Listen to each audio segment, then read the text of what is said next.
നീ വന്ന് ഫുഡ് കഴിക്കി.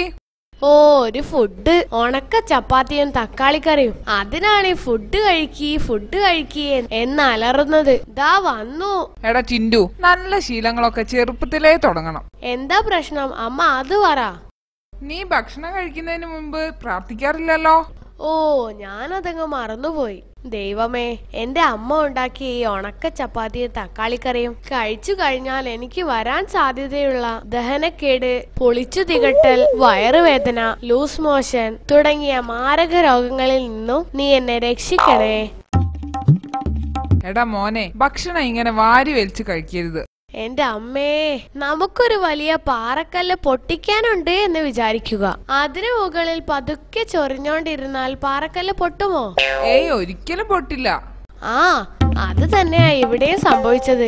സാവധാനം കഴിച്ചാൽ ഈ ചപ്പാത്തി പൊടിഞ്ഞു കിട്ടണ്ടേ? ആകെ 3 ചപ്പാത്തിയാ തന്നത്. അതിൽ 2 ബാക്കി വെച്ചു. മുഴുവൻ കഴിക്കടാ. എന്റെ അമ്മേ, അത് കഴിക്കാനുള്ള ആരോഗ്യം ഇപ്പൊ എനിക്കില്ല. 1 മണിക്കൂർ റെസ്റ്റ് ചെയ്ത് വന്നിട്ട് കഴിക്കാം, പോരെ? അല്ല, ഞാനത് മറന്നല്ലോ. നീ വേഗം ചെന്ന് ആ വാർപ്പ് രമേശിനെ വിളിച്ചോണ്ട് വാ. നമ്മുടെ വാർപ്പിന്റെ ലീക്ക് അടയ്ക്കാൻ അവൻ വരാന്ന് പറഞ്ഞതാ. No problem. ഇതിന് രമേശൻ വേണ്ട അമ്മേ. ദേ, ഈ ചപ്പാത്തി കൊണ്ട് വാർപ്പിന്റെ ചോർച്ച ഞാൻ ഇപ്പൊ അടച്ചു തരാം.